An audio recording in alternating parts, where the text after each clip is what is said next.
This episode of the BJJ Campaign Podcast is brought to you by Speed Pro East Bay in Alameda, California, in the heart of the San Francisco Bay Area. They're the source for premium visual solutions to spruce up your interior space. From window decals and wall murals to conference room graphics and directional signage, create a work environment that is tailored to your brand. They'll not only print your custom graphics, but do installation as well. Visit eastbayspeedpro.com. That's EastbaySpeedPro.com. And mention the BJJ Campaign Podcast for 15% off your first order. Also, Eddie is a Jiu-Jitsu guy, so folks go out there and support him. I'm about to feed him to the sharks right now. Get him hype right now. Yeah. You know the ground is up. Yeah. Everybody that trains, you know the game. Yeah. So let's get it. Slap it up, bump it, and roll. Hey. Yeah, that's the way that it goes. Ain't no better way to better yourself in this game. You're feeling the growth. That's time on the mat. We put in the work. Believe it ain't easy, I know. But we train for the love of the game, the love of the art. Now slap it up, bump it, let's roll.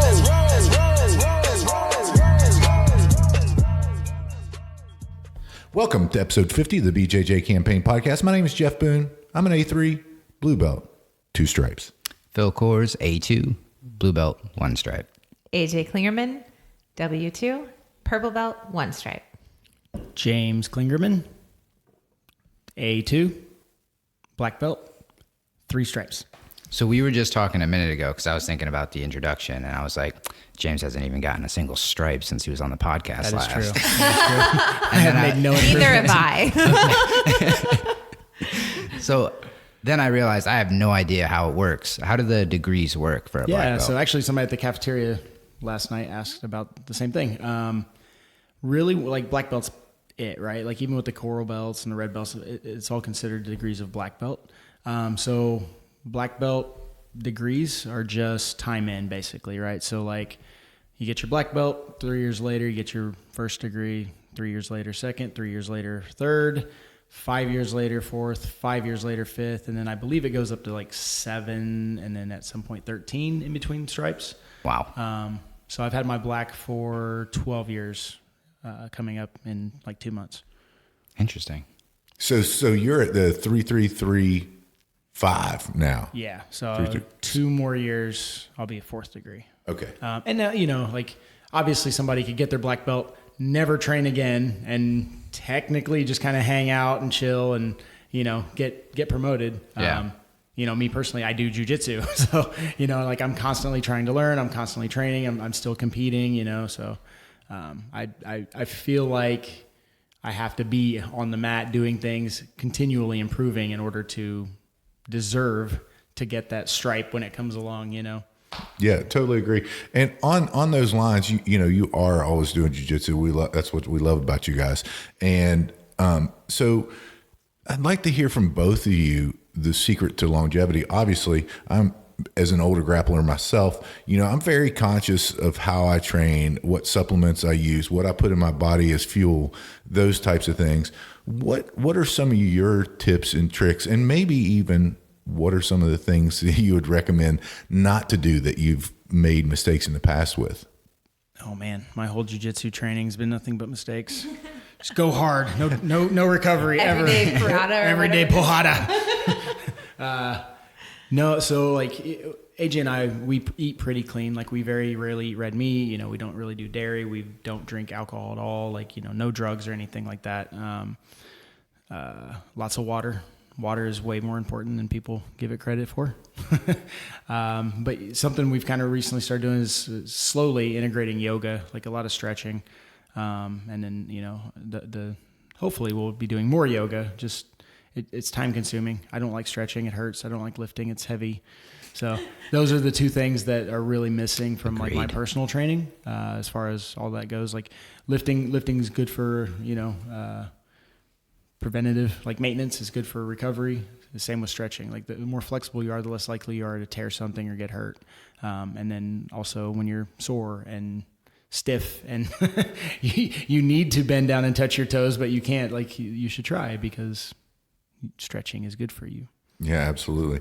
And I also noticed you guys have been incorporating sauna into it. I think that's a good recovery tool as well with heat shock proteins and all that. We have a sauna in our basement, and it's amazing. Yes, we're very fortunate there, so we can jump in the sauna whenever. So yeah, we've got Aaron out here at camp, the Florida Iceman, and he keeps trying to get me to jump in ice, and I am so insanely like cold sensitive. Like it's like if it's below 75 degrees, like I am freezing. I hate ice. Like it makes me want to kill people.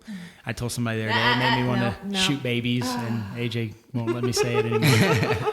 But like I don't like ice at all. So you're avoiding an uncomfortable situation. That seems kind of odd for somebody who's so good at jiu-jitsu. Getting hit by a semi truck is also uncomfortable, and I avoid that at all costs. But there's no benefit to getting hit by a semi truck. Have you tried it? No, I haven't. Research shows. I haven't. Show me some statistics. We did have Aaron up for our team training, and we did ice baths then and everything. And we are going to do one. I think I today. am going to do it. Yeah.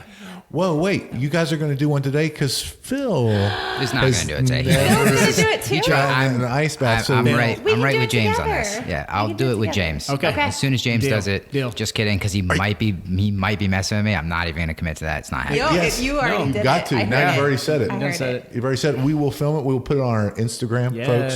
All right. All right. and- If Phil does it, I'll do it. How's that? No. No, that's not how it works. That's not how it What is. started, Jeff? What just Phil, happened? you and I are doing the ice bath. We will today. watch. I'll drink the hot coffee while you get in the ice. So we do take supplements. We do the krill and joint warfare. We take turmeric. We do extra fish oil too. So we do take some supplements, and then we do some other stuff like we make sure to see a chiropractor. We have an amazing chiropractor, an amazing massage therapist. We do a little cryo acupuncture. So we do, especially like if we're competition training, we up the cryo and acupuncture and stuff like that. So you do cryo? Yeah. Cryo's nowhere. Like I don't like it. I don't like it at all. But it's nowhere near. That's what I keep asking about. I would try that. Yeah, it's nowhere near as painful as the ice bath. Like we had Aaron up. For our team training. So we took two pools, like two 10-foot pools, and filled them with 4,000 pounds of ice, and it was horribly miserable, painful. Like I couldn't make the 2 minutes, not even remotely close to it. And we had other guys that were like in there for 20, 30, 40 minutes, like no problem. So, But you realize too that after that first minute and a half, it's usually a minute and a half to 2 minutes. That's when everything stops hurting after that. It does. It really does. I promise you. I did this and it does not. James almost passed out in there. Like it was, yeah. I'm super cold sensitive. Like,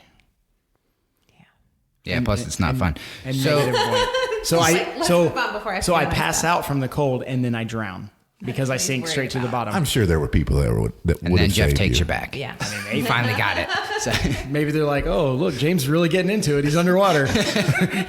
He's doing he's been under there for 3 minutes. God, he can hold his breath a long time. he's doing the breathing method. So we talk a little bit about the physical stuff. What do you do for like mental? You've been doing it so if you've been a black belt for 12 years, you've been doing it for like 20 something years. Yeah, 20, So like is the question like burnout or Burnout or, boredom or other stuff coming up, that schedule problems that people run into where it's like, oh, I can't train and now I'm only coming once a week. You see it with new people. I think it's going to dwindle obviously the more you're doing it, but 20 years of doing the same thing. And just to preface that just a little bit more, and I was a little bit hurt by it, but Phil didn't tell me whenever he was feeling like he was not into training, he was not, but he was still doing it, consistent and everything. But he didn't tell me until one day on the podcast. I'm like, why haven't you ever told me? We could figure it out, so that's kind of why I'm interested. Honestly, I haven't hit a lull like that yet in the 2.5 years, but I'm sure I will at some point in time. And my intention is just to train consistently and get through it. But we do want to hear what you guys have to say about that because you have been training a lot longer. Yeah. So honestly, it's just kind of identifying the issue, right? Like what's the law for? Like, are you bored?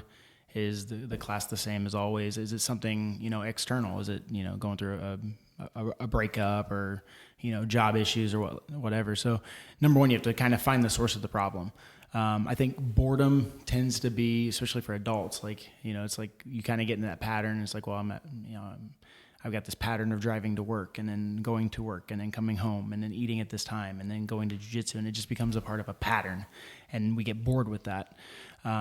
So, for me, jiu-jitsu has always been kind of my escape from the daily boredom. But at the same time, once that pattern starts developing, it becomes boring, right? Even though it's not a boring activity, it kind of becomes the same as every day. So I change up my training constantly. Like, I had a guy tell me one time, he goes, "You're the only black belt I know that's game changes every 6 months."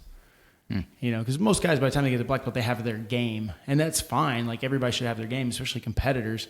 But, I teach, so I kind of have to be familiar with all the things. So, and I like doing all the things, so I change my game plan up. I mix it up. I start working, different variations of half guard, or, I know some spider guard stuff, but I don't use spider guard a lot. So now I'm going to try that. It becomes more challenging, it becomes more fun, it becomes more problem solving. So it takes the boredom out of it. And I think that's the biggest thing I do personally, as far as, that training boredom goes, is just kind of change it up. Just keep it moving, keep it going. And then obviously when I have a tournament or something, I focus. Right. So I'm like, okay, I got to stop playing. I got to stop messing around with the white belts now. And, I might've said it before, but like, I always give the like, "Hey, I'm not mad at you" speech, right? Like, if I'm training hard, like, if you roll with me, it's not going to be fun for you. And, there are definitely comp trainings where I'm like, I'm not rolling with James today. Like, I know that, he's going to murder me. And so it's, just sometimes it's just like, well, okay. I think, talking about the tournament aspect, like, having a goal is a good thing too. Like, that kind of keeps you from getting, burnout, is like a focus on what it is. And it doesn't have to be competing. We talked about it a little bit last night. But we had a girl so it actually started with, the goal was 100 rolls, and a bunch of different women were posting about it. And I was like, let's break this down. Let's do the math. 'Cause I want to math everything out. How many times a week do you train? Okay. So if it's 3 days a week or 4 days a week, whatever, how many rounds are you getting per night? Well, you have to get this many if you're going to hit 100 in the month. So I want to math it out so that you don't just come and do 1 or 2 rounds and expect to still make it to 100. So a weekend, she was like, I think I can hit 150. And so she upped it to 150, and she did make it. And, she had all these excuses going into it, like thinking that she couldn't train that much. Her kids would get bored at the school, and, what would they have for dinner? 'Cause she wouldn't be making dinner every night and that kind of stuff. Where instead she found out that a lot of that wasn't legit. Like, her kids were great at the school. They started meal prepping. So she was like, I feel so much better because I'm eating better, because we're meal prepping instead of just going out to dinner, and then she was happy she got to know a lot of her teammates better, because she was keeping track of who she was rolling with. So she realized she rolled with her husband mostly. But, she would go, hey, I've got to get a 7th round in tonight. Would you roll with me? What's your name? I'm Valerie, So there were lots of benefits to it. And it was just about like having a goal. So then, after that, like, me and one of my training partners and best friend Risser, we were like, we're going to set goals for like how many submissions we want throughout the month.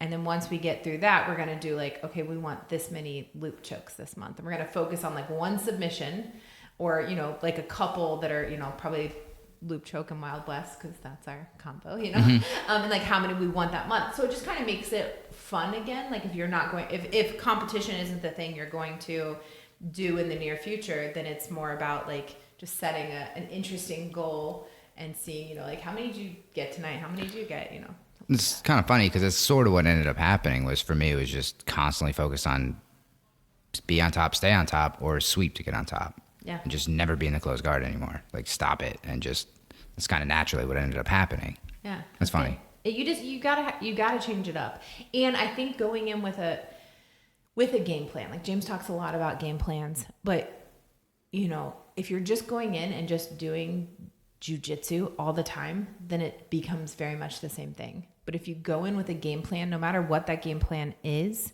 it makes it more interesting. You're paying more attention. You're more interested in the results. How much does she feel she improved after that? Because I heard the podcast, but I don't know if there was an update on it. Yeah. I think that I think most of it was in her self-confidence, really. Because she also got her blue belt that month. Okay. So that was kind of cool, you know, which was just a thing that she didn't expect. It just, you know, was part of it. But I think most of it was in mental, like that she could do more than she thought she could. Okay. And, you know, you guys kind of hit on it, training with purpose. And we constantly on the podcast so that we're kind of held accountable for them, right? We set goals for our training. Like I've been working a lot on half guard. I've been working a lot on back defense, things that kind of go along with my game and trying to get in different positions than the ones I'm normally in. Along those lines, what's something that, let's say, and because of our audience and they're mostly white, blue, people who are learning to do jiu-jitsu and haven't been doing it for a really long time, what's some advice that you could give them for the goal setting and training with purpose? Yeah, anything? I mean, so I recently went and did privates with every one of my girls. I personally paired them up so that they were kind of close in size or experience or whatever. And then we sat down and we wrote out game plans. And even if they were brand new and all they knew was an Americana and, from side control, you're doing an Americana, and from mount, you're doing an Americana. And, so and then if they had questions about things, we ran through what that was. But I think even from a very beginner level, you can still have a game plan of things you want to focus on. Yeah, the less things you know, the easier it is to focus on them. Yeah. That makes a lot of sense. Yeah. Do you usually recommend, if you're coming up with a game plan for somebody who's pretty new, would you go more by body type stuff, or would you encourage them to go after and do what, if they're I like this, would you push them towards what they like doing more, or what you think they'll be successful with? A little bit of both. So normally toward what they like, right? Because they're gonna explore that more just naturally. Yeah. But then there's gonna be body type stuff, like if the guy's 300 pounds and 5 feet tall and he wants to do triangles all day long, I'm gonna go, okay, let me see your triangle. Okay, we're not doing that. Right. Yeah. That's not the best. Yeah, that's not the best move for you. Let's wait on that one, right? Because the thing is with your game plan with training, you have to have a level of success, or it sucks real bad. Agreed. Right? That's true. If I know 3 moves and I've never ever hit one of them on anyone ever, and I've been training for 6 months, that's very discouraging. So you've got to have some realistic techniques that so maybe work with the body type, but at the same time they have to want to do it. They have to want to explore it. They have to kind of be drawn to that technique or that position or what have you. And even be able to recognize it. Yeah. Right? So I can't tell somebody that they should be doing a certain technique if they don't see, the arm's right there. I should do that. That's interesting. We were talking about a similar question with John Plyler, our professor, when he was on. And he said something that I thought was really interesting and I found to be really true, but he was like, you'll find your technique that you want. Like it's going to find you. You don't have to go look for which one you like. It's going to find you, and you're going to gravitate towards that and start working from there. And I did that with cross chokes and triangle stuff. So I thought that was interesting. Yeah, nice. So, being multiple school owners now with Endurance and Indiana Brazilian Jiu-Jitsu, we've had the privilege of meeting your students this week. Jen, Dan, all those folks. It's been Daniel. It's Daniel. Yeah. Don't call him Dan. I called him Dan. I know. I'm not a Dan. He does not like that. And it was Doug, right? Because Doug warmed out last night. Good. He said you guys had a good roll. That was fun. Yeah. Yeah. And then our guy Mac was here too, but he only did half week. Mac did session A. Okay, I don't understand that. But listen, we're going to move on from that. Because he was sad about it once he got here. He really of course, everyone's sad about it if they only do one session. If you're going to Origin Immersion Jiu-Jitsu Camp, sign up for the whole week because you're going to regret it if you don't when you get here. Definitely. And session B sucks because everything's out of stock. we've already bought Session A Immersion buys all out. the things. You're right about that. Man, they kept the Jocko white tea and the Go. They kept it stocked this time though. whole Like, Last time. year we drank Man. it all before Session B got showed up. none last year. And we were, speaking of that, we were down doing the ice baths. They have pallets of that downstairs still. That's awesome. Yeah, so we're not going to run running out. out. Right. I'm gonna rent a U-Haul. Sneak it you in guys are in the middle of the driving, night. right? So one thing that one of your students said that you guys were really good at was how you deal with different personalities and different attitudes in an environment to keep a positive training environment that you guys facilitate. Tell us a little about that.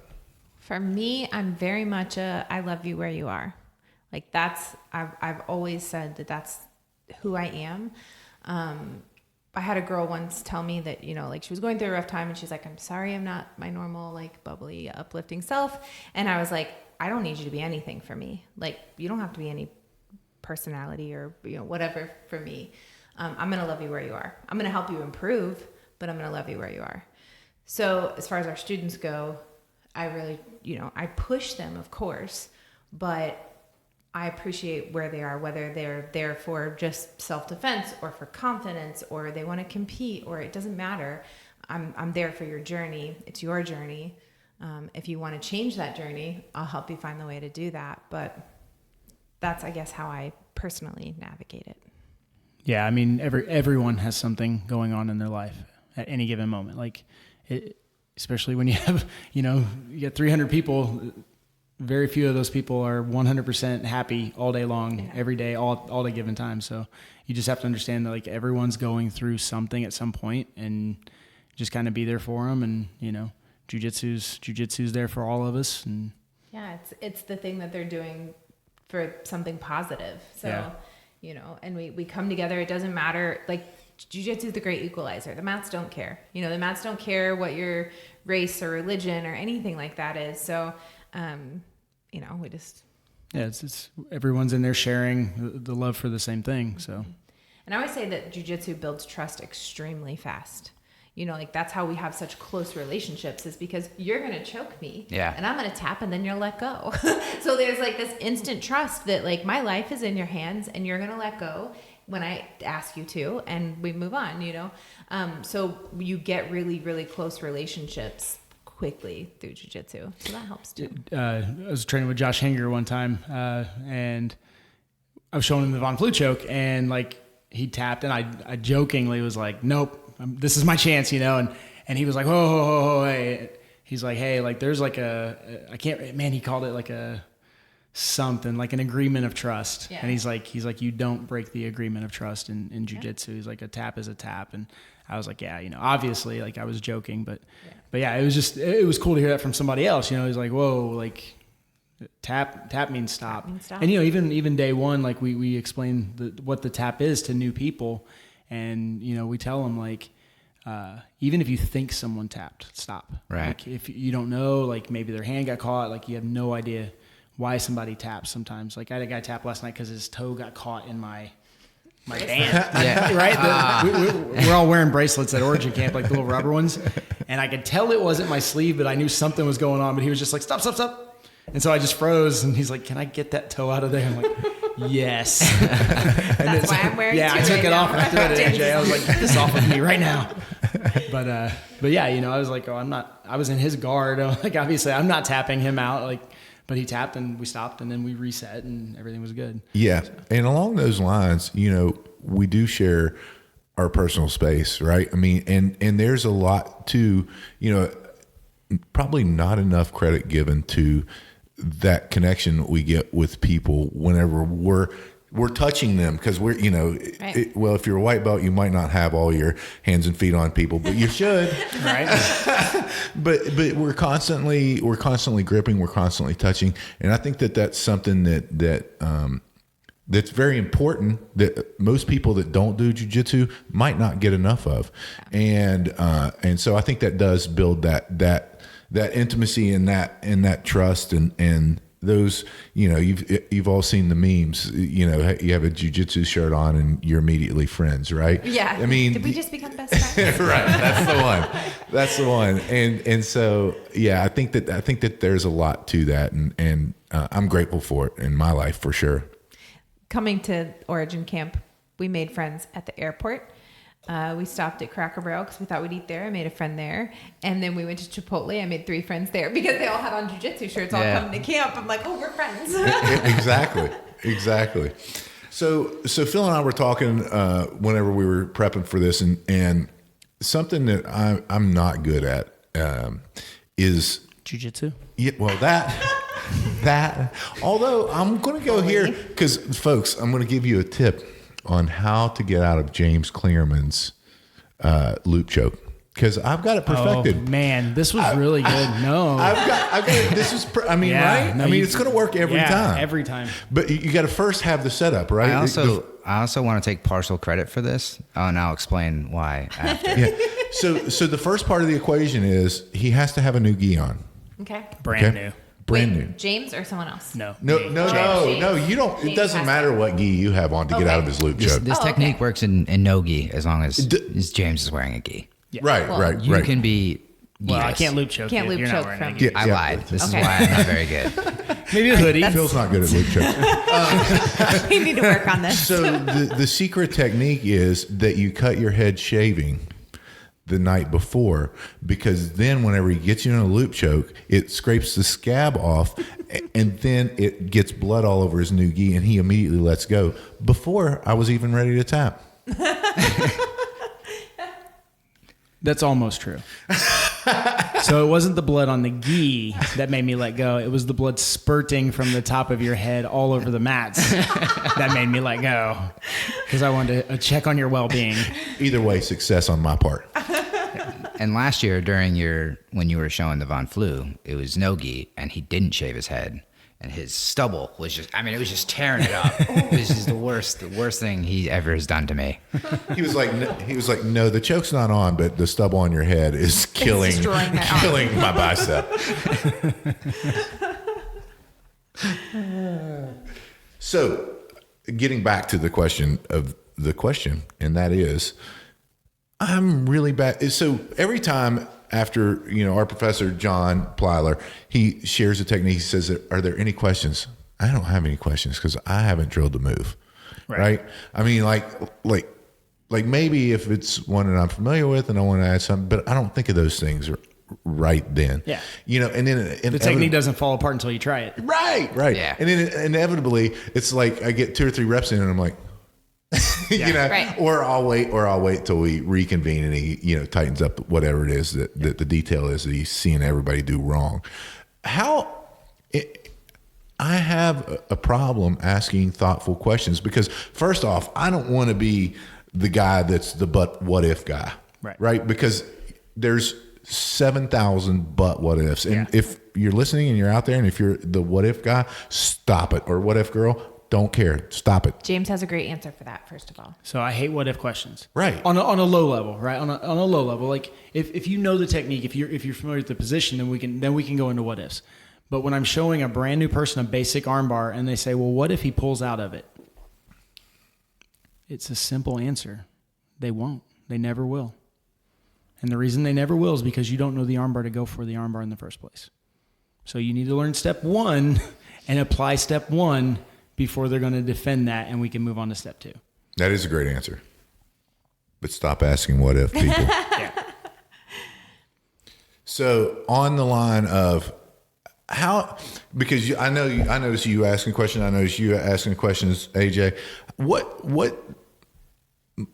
Maybe it's just me, and maybe I'm just Do you think it's just experience? I do. I really do. Like James spends every now and then we'll do a week of just Q&A, and it's my favorite. Like we just ask whatever questions. But nobody ever asks questions. But it's always purple belts and above almost. Yeah, it's always a higher level. So guys. what I've noticed is at the end of the sparring class, John will line us up and he'll say, what do you have questions with? That's the only time I can really think of questions because I'm like, all right, I got swept 4 times. Yeah. The same way, and that's the best time for me to ask a question because it's going to fix what's immediately wrong. Right. But a lot of times when I'm getting instruction, they'll show it like 2 or 3 times, and then they're going to explain to me all the things I'm going to mess up, which I promptly do. And then by the time I go to do it, I'm like, I forgot it. I don't remember what we're doing. Yeah. Yeah, I think it makes sense that it's hard to ask questions in the moment because you haven't tried it yet. You don't know. But just questions in general, I think often comes with experience, right? It's you start seeing, you don't know what you don't know kind of things when you're younger, or, younger in jiu-jitsu, I guess. But so like as you progress, and people all the time, I'll ask the most questions in class and they're like, you live with him. Like, how do you have the most questions? I'm like, well, and I think keeping a notebook is huge for that. Because if you got swept 4 times that night and you didn't get a chance to ask the question, you take the note on it. Mm-hmm. So then when you do have the chance to ask the question, you can be like, hey, this keeps happening. I keep getting swept. This is what I'm doing. How can I fix it? Yeah. I think that's great advice. And it's something that I've got to work on, just personally because I benefit from everybody else's questions. Right. I feel like I'm not contributing in that respect, to have a thoughtful question, but I'd rather, It's also like, it's funny because, I tour with James for all his seminars. And so sometimes my questions are ones that I know the class should be asking, but they're not. Like, just to clarify, are you doing this? I know I've seen it, a million times, but some of the upper belts, you can tell are doing that with stuff. Yeah. Charlie does that a lot. Yes, for sure. So next, what is a question that nobody asks you that you feel like they should ask? Oh man. We're such open books. I feel like if they're not asking, we're just telling. That's a good question. So it's that question. Yeah. It's that question. That's the question that no one asks. Thank you, Jen. Best question ever. Stumped us. That was hers. But along that same vein of questions, since we've obviously gone off on that pathway, is that what would each of you tell your white belt selves if you had a chance to go back in time? Well, I'll take it from my regrets, right? So I don't tend to have regrets in life really, but I always say like my 2 biggest regrets, I used to always say my biggest regret was not competing enough as a white belt. I really wish I would have competed more as a white belt. Nobody cares. You know what the outcome is. There's no pressure. It's just go out there and get the experience. And to be honest, I was a white belt for 13 years, so I had plenty of opportunity. That's not true. I mean, I was a white belt for 13 years, but I didn't really train consistently during that time. But I wish I would have competed more as a white. My new regret is more not taking care of myself when I get injured. So, I'll have an injury and be like, it's fine, let's just keep going. Instead of going, okay, I need to take a break. I need to, not train hard. I had herniated a disc in my back and still did like 3 tournaments at Worlds and Origin Camp and everything. I did too much and then ended up a week in bed, not being able to get up. So I think I would tell my white belt self to compete more and to respect my body more. Listen to your body. Yeah, I think it's great advice. Yeah, that's always good advice. Me personally, I came from the era of Hoist Gracie, right? The no time limit. You can just kind of hang out and chill, and somebody's eventually going to fall into a submission, and you don't have to force anything, and every jiu-jitsu's laid back, and you just go with the flow. And I wish I really would have started in more of a wrestler mindset. I never wrestled or played any other sports before this. So I wish that I would have just been taught like, hey, go smash this guy and just go as hard and fast as you can, right? Which is oddly enough, right? It's the opposite. Very interesting, It's the opposite advice I normally give guys. But for my personality type, because I was always a counter fighter. Even when I kickboxed and stuff, I would wait for guys to start punching at me, and then I would slip and I would move and I would try to intercept JKD or whatever. But I was always a counter fighter, and it kind of put me behind. When you're starting as a counter fighter, you're automatically behind. Like the other guy always goes first. And I wish not necessarily that I would just go hard all the time, but like that I would have kind of had that more aggressive mindset, like get to where you want to be, finish. And I struggle with that a lot, like especially with guard passing. Like I feel like I've had a couple people tell me like I start to do a guard pass and I have a moment, and then I like reassess or think, and they adjust, and it's gone, and I don't go get it. I think that goes back to the game plan again too. You know, like exactly, because I'm not doing any guard pass. I'm doing my 2 guard passes, and no matter what guard you put me in, I am putting you in the position I want to do my pass. Does that make sense? Yeah. So then, like, I don't have to think about like, okay, I started to go for this one. Is that the one I want? No, let's go for this one. No, is that, you know, like I'm not questioning it in the middle of it. I'm moving to put you in that place so that I can do my pass. Makes sense. Also, we were wondering, I saw a post that John put up a while back, and I thought it was interesting, so I don't know if you can think of any off the top of your head, but it's just kind of about habits, whether it's training or otherwise, but things you notice and you see, you know, brown belts and black belts doing that white belts, blue belts either don't know to do or don't think to do, and whether it's while drilling or training or whatever, just things they do differently, other than being good at it. I think they drill with intention. You know what I mean? Like, I think a lot of new people, they come in, they see the move, and they go, okay, I'm going to do, like, a couple reps of that. I'm going to play with it while, you know, until coach tells us to switch. And then they come in, and they're, like, kind of meandering through the move. And, you know, oh, my hand goes here, okay. And they're putting zero thought into any of it except, like, they're kind of getting the gist of the body movement, but they're not putting themselves in the scenario, right? Whereas, like, when I show a move to a brown belt, he's automatically going, okay, so the guy's trying to choke me. I'm in a tournament. I'm in a fight, whatever. And they're automatically kind of role playing as they go. And so they're putting themselves in a more realistic scenario in their head as they're drilling the move. On the bottom side too, right? So not necessarily bottom, but like James taught at our women's camp, and there was one move where no one was getting it, and they weren't getting it because the person not doing the move wasn't moving their body right. Like they weren't defending the Kimura. They were just like, well, if you don't defend it, then I can't do this. So both sides of that, not just like drilling it as the, you know, actually drilling, but the person on the bottom that's defending or whatever, moving like a person would move in a match. So not like fighting. But don't be a dead fish. Right, don't be a dead fish. Don't just lay there and like, and then also I see a lot where, you know, maybe we're working a pass and then trimp back to guard or something like that. And people will do, they'll do the thing one time and then they'll get up and they'll fix their gi and they'll fix their hair or whatever. And then they do it again instead of keeping that constant contact and thinking about drilling from both sides.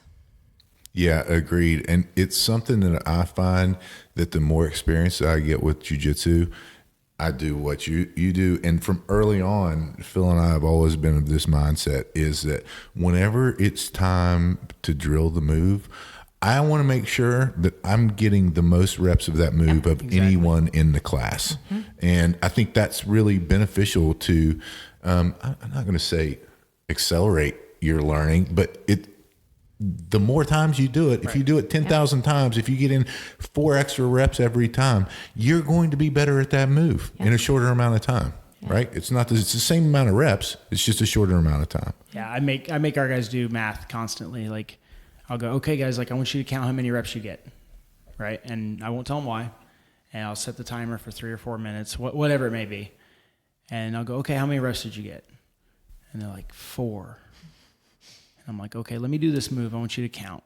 And I'll do the move. I'm like, how long did that take me? They're like, 3 seconds. And I'm like, okay.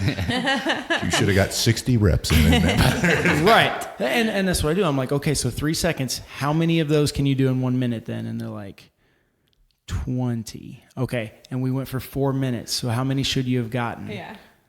80. Okay. And you did 4. Like, what's wrong with the scenario here? What are you doing wrong?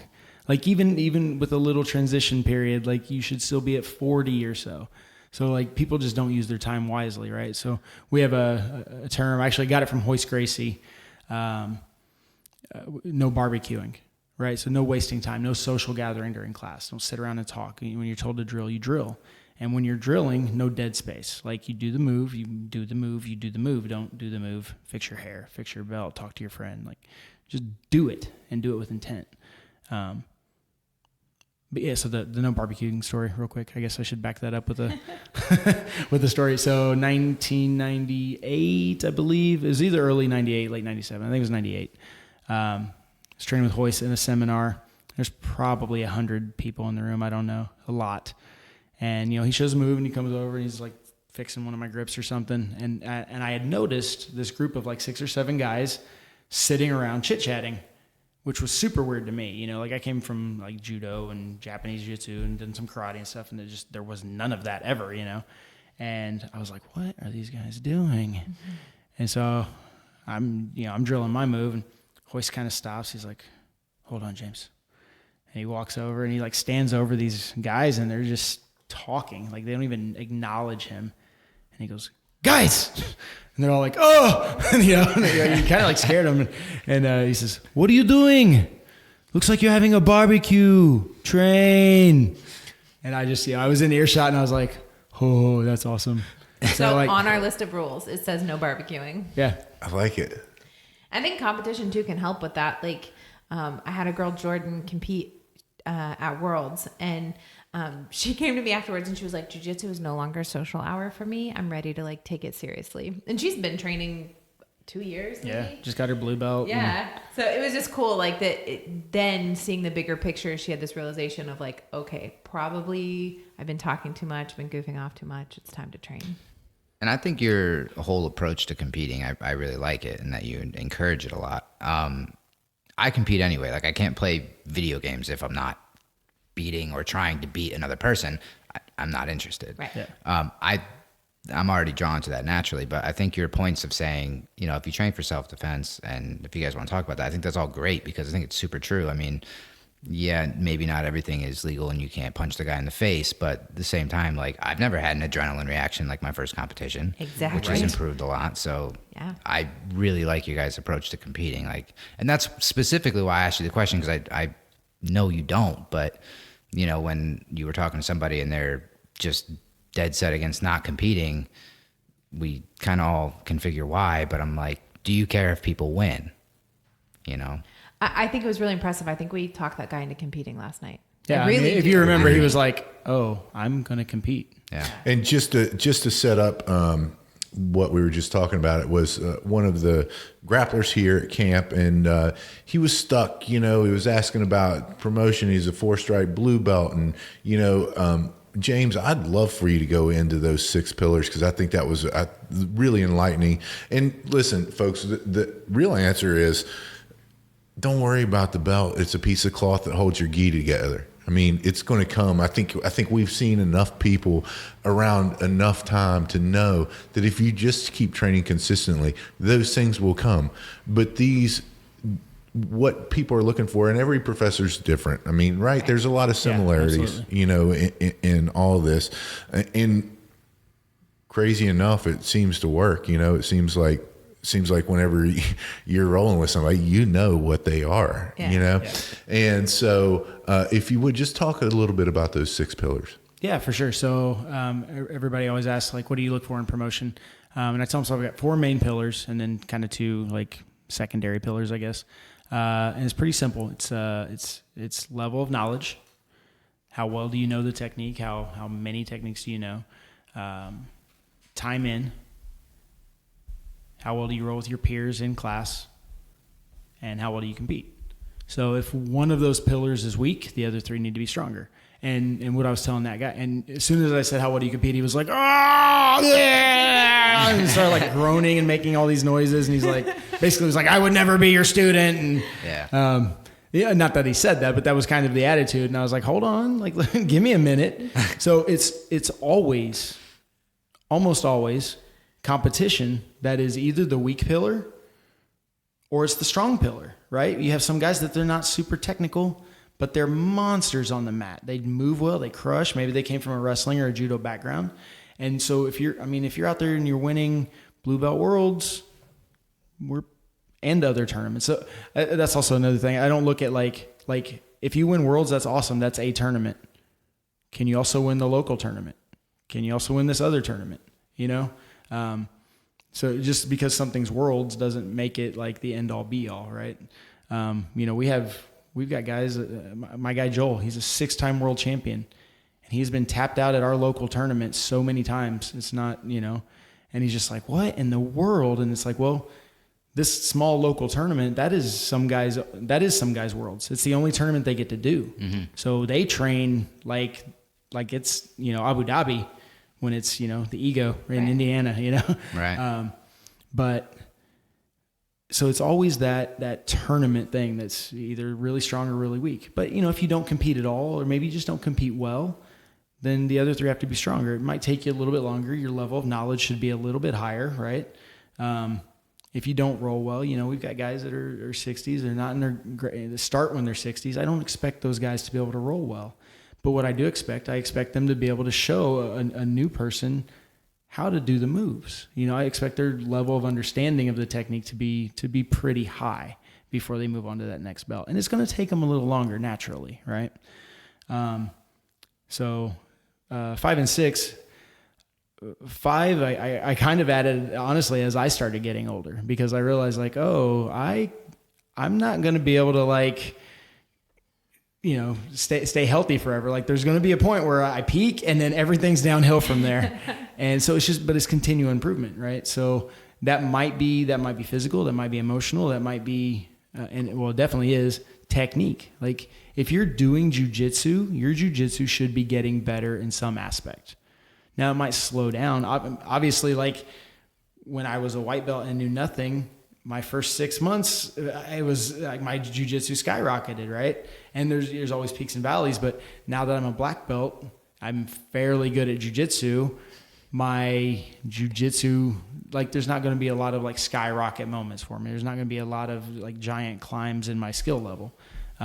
Most of the time it's me getting older and weaker and going downhill but continual improvement. Yeah. But I can, so what can I do? Right. Me personally, I can sharpen my understanding of the things I already know. I can continue to learn new techniques. I can continue to learn how to teach better, how to you know, get my message across better, how to work with different body types. I can just get a better understanding of how to work a room. And, you know, by going out teaching seminars, teaching class, like I know most other, like not most, but a lot of other black belts that own academies don't teach at their own academies. They have blue and purple belts do it. Like I teach almost every single jiu-jitsu class at my academy, morning and night. So because that's what I'm doing, that's what I want to get better at doing. So yeah, no, I think those are great. Sixth pillar. He didn't give the 6th one. Oh, don't be a douchebag. Yeah. Moral compass. Moral compass. Super important pillar. So guys, thanks again. This is the 3rd time for each of you. You're on episode 7 together, episode 37 with Beauty and the Gi, co-streaming. That was AJ and Jen. By the way, if you guys out there haven't heard of Beauty and the Gi podcast, go and download it and share it with your friends, just like you would the BJJ campaign podcast. And then James, you were on the recent episode. Yeah. That's right. A little cameo. I forced myself in. A little cameo. I like it. Door was locked and everything. I was like, let me in. And you guys have Indiana Brazilian Jiu-Jitsu and Endurance BJJ. Yes. In what? They're both in the Indianapolis area. Both in Indiana. Greenwood and Zionsville, Indiana. And AJ, you run an all-women's camp? I do. We've run 6 camps up to now. We have our 7th one, May 1st through the 3rd, 2020. That's hard to say. 2020. We have some really amazing instructors coming in that have not been announced yet, but will soon be announced on Beauty and the Gi. Huge. Wait, you can't give an exclusive BJJ campaign announcement of one of them? No. Man. One? James said no. What I will say is that Rachel Casillas will be back. She's taught at all 6 of my camps previous. Excellent. She's a world champion, pan champion multiple times. So she'll be back. But then we have some really, really big names coming in too. But yeah, so we'll open up registration for that fairly soon. Yep.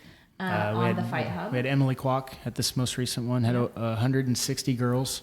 Yeah, 160 women there. We had to shut registration. We shut registration down at 60, and then at 70, and then at 80, and then we were like, okay, we have to move locations.